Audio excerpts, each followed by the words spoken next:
प्यारे दर्शकों, नवा पंजाब चैनल ਦੇ ਵਿਚਾਰ ਚਰਚਾ ਪ੍ਰੋਗਰਾਮ 'ਚ ਤੁਹਾਡਾ ਨਿੱਘਾ ਸਵਾਗਤ ਹੈ। ਇਸ ਪ੍ਰੋਗਰਾਮ ਦੇ ਵਿੱਚ ਮੇਰੇ ਨਾਲ सीनियर पत्रकार बलवंत अक्षक जी हैं। उनके साथ बात करेंगे कि हरियाणा विधानसभा का जो बजट है वो पेश हो चुका है। बजट सेशन पेश होने से पहले जो भी कार्रवाई हो उसमें रोज शोर डलता रहा। पहले दिन कुछ और हुआ, जो स्पोर्ट्स मिनिस्टर है उनको लेकर। दूसरे दिन एक दिन चाचा भतीजा आपस में भिड़ गए। एक दिन ये हुआ कि 2 लोगों की हरियाणा में आकर उनको मार दिया गया था, उनकी हत्या होगी उसको लेकर। मतलब अभी तक जो सेशन काफ़ी हंगामे-खेज जो हुआ है। तो तक्षक जी, मेरा पहला सवाल है कि सरकार ने जो पेंशन है, वो जो बुढ़ापा पेंशन है उसको बढ़ा दिया है। तो आप इस बजट सेशन को लेकर क्या कहना चाहते हैं? देखिए, मुख्यमंत्री मनोहर लाल खट्टर ने बतौर वित्त मंत्री लगातार ये चौथा बजट पेश किया है। इस बजट की राशि में करीब 11% का इजाफा है। 1,84,000 करोड़ के आसपास का खट्टर साहब ने ये बजट पेश किया।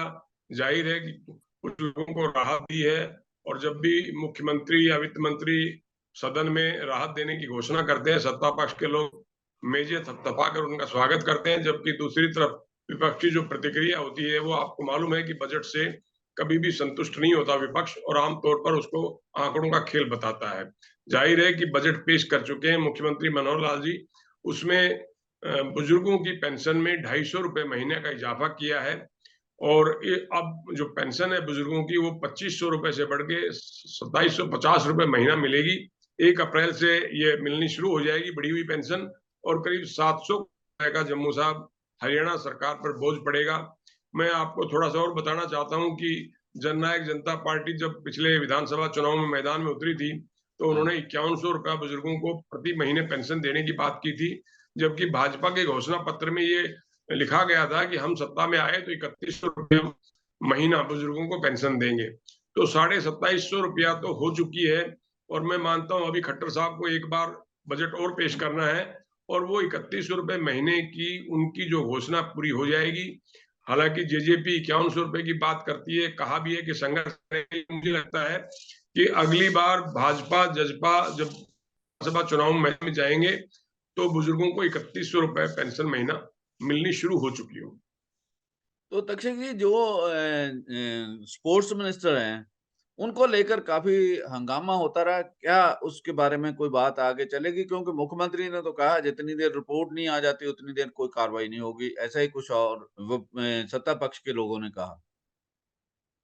निश्चित तौर पे जम्मू साहब, देखिए, जब विधानसभा का सत्र होता है तो आम तौर पर विपक्षी दल जो है सत्तारूढ़ पार्टी को घेरने की कोशिश करते हैं, मुख्यमंत्री और मंत्रियों पर हमलावर रहते हैं। तो सदन का जो बजट सत्र का पहला दिन था, उसी में सरकार को संदीप सिंह के मामले पर घेरा गया। संदीप सिंह का आरोप है कि उन्होंने एक जूनियर महिला कोच के साथ छेड़छाड़ की, और गीता भुक्कल ने ये कहा था कि राज्य मंत्री संदीप सिंह का इस्तीफा ले लेना चाहिए, और यही बात पूर्व मुख्यमंत्री और विपक्षी नेता भूपेंद्र सिंह हुड्डा ने कही। हुड्डा साहब ने कहा था कि सरकार दोहरी नीति अपना रही है, पार्टी और सरकार में तालमेल नहीं है। भाजपा के जो प्रदेश अध्यक्ष हैं ओम प्रकाश, उन्होंने 2 दिवसीय प्रदेश कार्यकारिणी की बैठक बुलाई थी, जिसमें संदीप सिंह को उन्होंने आमंत्रित नहीं किया। और जब ये पूछा गया कि आपने उनको आमंत्रित क्यों नहीं किया, तो उनका सीधा सा जवाब के आरोपों से संदीप सिंह की जांच चल रही है। जब तक जांच रिपोर्ट नहीं आ जाती, उनको भविष्य में किसी भी मीटिंग में आमंत्रित नहीं किया जाएगा। तो इसी मुद्दे को जब हुड्डा साहब ने मुख्यमंत्री के सामने उठाया, तो दोष साबित नहीं हो जाता। अभी जांच चल रही है, जब तक जांच रिपोर्ट नहीं आती, हम संदीप सिंह का इस्तीफा नहीं लेंगे, और नहीं लेंगे। उन्होंने कई बार ये दोहराया। इसके बाद कांग्रेस ने सदन से वॉकआउट किया। उनका कहना था कि बेटी बचाओ बेटी पढ़ाओ का नारा देने वाली भाजपा सरकार जो मंत्री छेड़छाड़ के आरोपों से गिरा है, उसका इस्तीफा नहीं ले रही है, इसलिए हम सदन से वॉकआउट करते हैं। तो ये पहले दिन ही जम्मू साहब काफी सदन में हंगामा रहा, और कांग्रेस जो है सत्ता पक्ष पर हमलावर हमलावर रुख रहा उसका।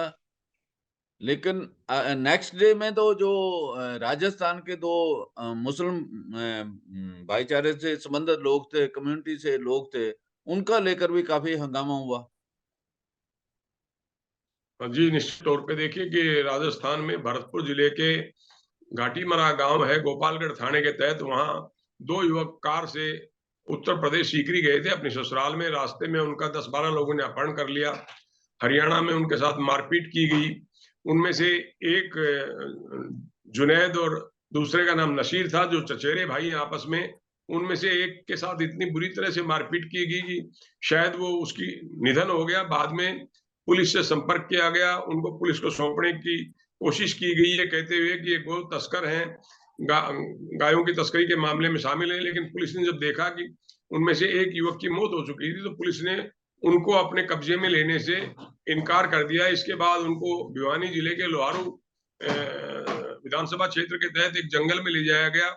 वहां उन दोनों की हत्या हो गई। गाड़ी को आग लगा के बोलेरो को जला दिया गया। और आपको मालूम है कि उनकी पहचान भी बोलेरो गाड़ी के चेचिस नंबर से हुई। तब पता लगा कि भरतपुर के इनका अपहरण कर लिया गया था। जो जुनैद और नशीर के चचेरे भाई इस्माइल, उनका ये कहना था कि उनके दोनों भाइयों की पीट पीट कर हत्या कर दी गई है। उनका पहले अपहरण किया गया, फिर उनको राजस्थान से हरियाणा ले जाया गया। उनकी ये मांग थी कि जो भी दोषी हैं उनको फांसी की सजा दी जाए।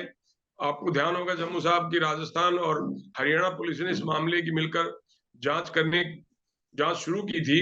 और इसी दौरान जो है जो 5 आरोपी थे, उनमें श्रीकांत नाम के आरोपी के घर पे राजस्थान पुलिस ने रात को दबिश दी थी गिरफ्तारी के लिए। लेकिन वहां जो धक्का मुक्की में उनकी पत्नी थी कमलेश, उनके पेट में चोट लगी, उनका गर्भ गिर गया। एक मरे हुए बच्चे को उन्होंने जन्म दिया। इसके बाद से जो बजरंग दल और बजरंग दल और लोगों ने और वहां पर फिर से उनको घर करने की कोशिश के लिए हरियाणा आएगी, तो अपने पांव वापस चल के नहीं जाएगी।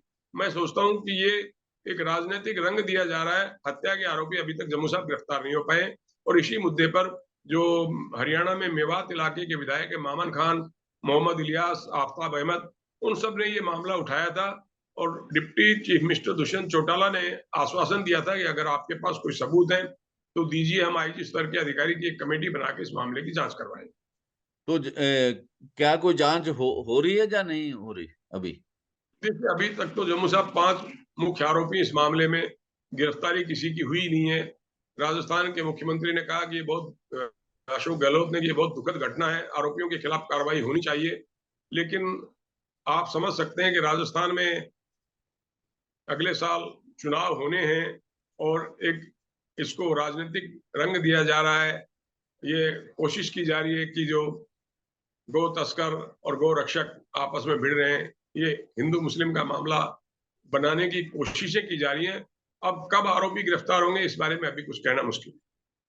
अच्छा, तक्षक जी, एक उसके अगले दिन तो हरियाणा में जो चाचा भतीजा का मामला बहुत हुआ, तो अभय चौटाला को स्पीकर ने सदन से 2 दिन के लिए बाहर भी निकाल दिया। उस मुद्दे को लेकर आप क्या कहना चाहते हैं? ये जम्मू साहब हिसार एयरपोर्ट का मामला है। डिप्टी चीफ मिनिस्टर साहब ने ऐसा कहा था दुष्यंत चौटाला ने कि हम हिसार में इंटरनेशनल एयरपोर्ट बनाने जा रहे हैं। तो उनके जो चाचा हैं अभय सिंह चौटाला, जो इंडियन नेशनल लोकदल के एकमात्र विधायक हैं सदन में, उन्होंने ये मुद्दा उठाया था कि इंटरनेशनल एयरपोर्ट के नाम पर भू माफिया खड़ा किया जा रहा है। लोकसभा में इस बात की पोल खुल चुकी है कि इंटरनेशनल एयरपोर्ट नहीं है। साथ ही जो एयरपोर्ट के साथ लगते हुए गांव हैं, उनसे हिसार की दूरी करीब 10 किलोमीटर की थी। लेकिन एयरपोर्ट के नाम पर उस रास्ते को बंद कर दिया गया और अब लोगों को करीब 30 किलोमीटर घूमकर हिसार शहर पहुंचना पड़ता है। तो अभय सिंह चौटाला का ये कहना था कि एक तो आप भू माफिया खड़ा कर रहे हैं इंटरनेशनल एयरपोर्ट के नाम पर, और दूसरा ये था कि जो स्कूल में जाने वाली लड़कियां हैं या आम आदमी हैं जो हिसार शहर आना चाहते हैं, उनके लिए आपने रास्ता की लंबाई करीब 20 किलोमीटर बढ़ा दी है। ऐसी सूरत में एयरपोर्ट के साथ लगती हुई सड़क को वैकल्पिक तौर पर खोल दिया जाए ताकि लोगों को परेशानी ना हो। इसी मुद्दे पर दुष्यंत चौटाला साहब और अभय चौटाला साहब की बहस हुई। स्पीकर साहब ने बीच में टोका टोकी की, तो अभय चौटाला साहब गुस्से में थे और ये जिस की टिप्पणियां हुई के लिए और 2 के लिए विधानसभा की कार्रवाई में हिस्सा लेने से रोक लगा दी। तो ये मेरा ख्याल टकराव दोनों पार्टियों में चलता रहेगा। मेरे को लगता है कि आने वाले दिनों में भी ऐसा होगा। तो अक्षय जी, एक बात और, जो ओल्ड पेंशन है उसको लेकर काफी शोर है।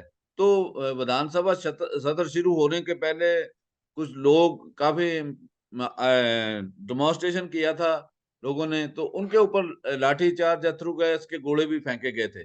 तो आप क्या समझते हैं कि ओल्ड पेंशन, क्योंकि जिन प्रदेशों में चुनाव हुआ, जैसे हमारे पास नजदीक में हिमाचल प्रदेश है, वहां ओल्ड पेंशन उन्होंने दोबारा लागू कर दी। आप इस बारे में क्या कहना चाहते हैं? सरकार ने कोई इसके बारे में कोई कहा नहीं, ऐसे ही चल रहा है कि शायद कोई कमेटी बना दी जाए?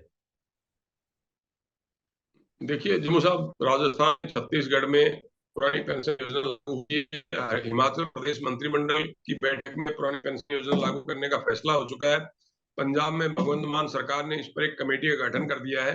ऐसी सूरत में हरियाणा के कर्मचारियों को भी ये उम्मीद थी कि शायद खट्टर सरकार उनके लिए पुरानी पेंशन योजना लागू कर दे। ऐसे में विधानसभा के बजट सत्र की कार्रवाई शुरू होने से एक दिन पहले उन्होंने पंचकुला में प्रदर्शन किया। हजारों की तादाद में कर्मचारी इकट्ठे हुए।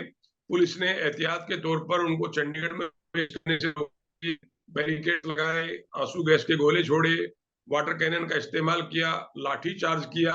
बहुत से कर्मचारी जख्मी हुए। लेकिन उनको ये उम्मीद थी कि शायद बजट में मुख्यमंत्री पुरानी पेंशन योजना को लेकर कोई ना कोई शायद ऐलान करें या कुछ संकेत दें, लेकिन ऐसा नहीं हुआ। बजट पेश करने के बाद जब मुख्यमंत्री खट्टर साहब मीडिया से बातचीत कर रहे थे, मुद्दा उनके सामने एक बार फिर उठाया गया कि आपने कर्मचारियों के पुरानी पेंशन योजना के मामले को लेकर कुछ नहीं कहा है। तो उनका कहना था कि हमने इस मुद्दे पर एक कमेटी गठित कर दी है चीफ सेक्रेटरी की अध्यक्षता में। वो कमेटी जब रिपोर्ट देगी तब देखेंगे। इस मुद्दे पर केंद्र सरकार विचार कर रही है कि क्या कुछ हो सकता है। हरियाणा सरकार भी विचार कर रही है। और जब भी रिपोर्ट कमेटी की आएगी, चीफ सेक्रेटरी की अध्यक्षता वाली कमेटी को सिफारिश करेगी, देखेंगे और इसमें क्या कुछ और सुधार हो सकता है, इस पर भी उन्होंने विचार करने की बात कही। और जो कर्मचारियों पर लाठीचार्ज हुआ था जम्मू साहब, आपको पता है मुख्यमंत्री ने उनके कुछ प्रतिनिधियों को बातचीत के लिए बुलाया था। उन्होंने पुलिस को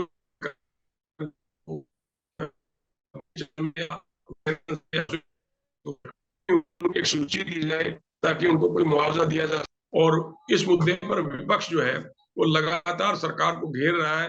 पूर्व मुख्यमंत्री भूपेंद्र सिंह हुड्डा कह चुके हैं कि अगर हम सत्ता में आए तो पहली ही कलम से हिमाचल की तर्ज पर हरियाणा में भी पुरानी पेंशन योजना बहाल। तो आने वाले चुनाव तक जम्मू साहब ये मुद्दा इसी तरह रहेगा। तो तक्षक जी, एक बजट में मैं भी हरियाणा कवर करता रहा हूँ। हर साल जो बजट आता है उसमें एक हेड रहता है कि SYL के लिए पैसे का प्रावधान किया जा रहा है। इस बार भी किया है। वो पैसा तो स्पेंड होता नहीं, उसका रखने का क्या औचित्य है, क्या उसका लॉजिक क्या है? आप हरियाणा कवर करते रहे, मैं भी पिछले 30-32 साल से जम्मू साहब हरियाणा कवर करता हूँ। जब भी बजट पेश किया जाता है उसमें एक लाइन निश्चित तौर पे होती है कि हमने SYL नहर के निर्माण के लिए सरकार ने इतना पैसा का प्रावधान कर दिया। इस बार भी खट्टर साहब ने कहा है कि हमने SYL नहर निर्माण के लिए 101 करोड़ रुपए आवंटित कर दिए हैं। ये हर साल होता है और ये पैसा लैप्स हो जाता है क्योंकि नहर का निर्माण तो पंजाब सरकार लगातार इनकार करती रही है। खट्टर साहब ने करीब 2 घंटे का 66 पेज का बजट भाषण पढ़ा था। इस बीच कोई टोका-टोकी नहीं हुई, लेकिन जब ये SYL नहर का मुद्दा आया तो जम्मू साहब, मैं आपको बताना चाहता हूँ कि हाँ। पूर्व मुख्यमंत्री और विपक्ष नेता भूपेंद्र सिंह हुड्डा उठे और उन्होंने कहा बजट का प्रावधान 101 करोड़ का तो ठीक है, लेकिन सुप्रीम कोर्ट हरियाणा के पक्ष में फैसला दे चुका है। पंजाब नहर बनाना, ऐसी सूरत में सुप्रीम कोर्ट के फैसले को लागू करवाने के लिए आपको अवमानना की एक याचिका सुप्रीम कोर्ट में दाखिल करनी चाहिए। तो ये 2 घंटे, सवा 2 घंटे के बजट भाषण में सिर्फ एक ही बार ये टोका-टोकी हुई और वो SYL के मुद्दे पर। तो तक्षक जी, आपको लगता है कि बजट में केवल जो राहत देने का ज्यादा एक पेंशन का प्रावधान किया है, और बेरोजगारी हरियाणा में बड़ी जल्द तेजी से बढ़ रही है? कोई ऐसा बेरोजगार युवकों के लिए कोई कोई इसमें ऐलान किया गया है? क्योंकि युवक प्लान करके विदेशों में जा रहे हैं बड़ी तेजी से, कोई हाईलाइट कर रहा है, इसके बारे में सरकार ने कुछ किया है? निश्चित तौर पे देखिए कि बेरोजगारी एक बड़ा मुद्दा है और विपक्ष तो लगातार खट्टर सरकार को बेरोजगारी के मुद्दे पर घेरता रहा है। विपक्ष के आरोप है कि बेरोजगारी की मामले में हरियाणा देश भर में नंबर 1 की स्थिति में आ गया है। तो ऐसी सूरत में इस मुद्दे पर तो सरकार को करना जरूरी था और किया भी है। मुख्यमंत्री ने कहा है कि हम ग्रुप सी और डी में कॉमन पात्रता परीक्षा के तहत जो है करीब 65,000 बेरोजगार युवाओं को नौकरी देंगे। इसके साथ ही उन्होंने ये भी कहा है कि जो लड़कियां सरकारी आईटीआई में दाखिला लेंगी और जिनके परिवार की आमदनी 3 लाख रुपए से कम होगी, उनको मदद देंगे। एक और बड़ी इसमें घोषणा थी जम्मू साहब की, जो बसों का किराया है, बुजुर्ग महिला पुरुष जो सफर करते हैं, पहले उनको 65 साल की उम्र में किराए में छूट मिलती थी। अब उस उम्र की सीमा को 65 से घटा के 60 साल कर दिया गया है, ताकि ज्यादा लोगों को फायदा हो सके। और आपको पता है कि आगे चुनाव आने वाले हैं और बुजुर्गों के वोट की काफी कीमत होती है। तो सरकार ने बुजुर्ग की पेंशन बढ़ा के, उनको किराए में रियायत दे के, लड़कियों को आईटीआई के दाखिले में कुछ आर्थिक मदद दे के, और ग्राम की कनेक्टिविटी है वो बहुत कम है, बनाई हुई है। ऐसी सूरत में लोगों को सफर की थोड़ी और सुविधा उपलब्ध कराने के लिए मुख्यमंत्री ने कहा है कि हम करीब 1000 बसें और जो किलोमीटर प्रणाली के तहत चलाएंगे, और उनमें 200 मिनी बसें होंगी जो छोटे होंगे। जी जम्मू साहब। तो मेरा ख्याल कुल मिलाकर बजट तो मुख्यमंत्री साहब ने पेश कर दिया, उसमें कुछ प्रावधान भी किए हैं लोगों के भले के लिए, नया टैक्स भी नहीं, नया कोई कर नहीं लगाया गया। लेकिन ये कोई जी जो 65,000 जो को नहीं, हरियाणा में बेरोजगारी का एक बड़ा मुद्दा है। बहुत लोग मांग करते हैं कि रोजगार मिले। उसके लिए मेरे को लगता नहीं कि कोई बहुत बड़ी बात जो हो सकी है।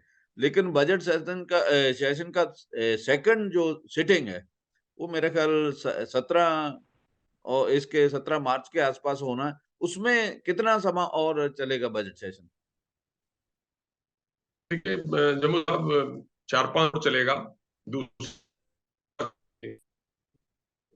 तीसरे हफ्ते से शुरू होगा और उसमें बजट पर चर्चा कि विपक्ष उसको आंकड़ों का खेल करार देगा, सत्ता पक्ष के विधायक उसकी भूरी-भूरी प्रशंसा करेंगे, और ऐसी सूरत में जो इस दौरान बहस के दौरान कुछ मांगे उठेंगी, कुछ नई सामने आएंगी सरकार के कि किन मांगों पर विचार किया जा सकता है, किन को स्वीकार किया जा सकता है। हो सकता है बजट पर बहस का जवाब देते हुए मुख्यमंत्री लोगों को खुश करने के लिए कुछ और नई ऐलान कर दें, जोड़ दें इसमें। तो बजट तो चूंकि भाजपा के पास और जजपा गठबंधन सरकार के पास बहुमत है, आराम से बजट पास हो जाना है। देखने की मंत्री साहब बहस का जवाब देते समय क्या कुछ और लोगों को नहीं बात दे। सो तक्षक जी, आपका आप हमारे शो में शामिल हुए, आपका बहुत-बहुत धन्यवाद।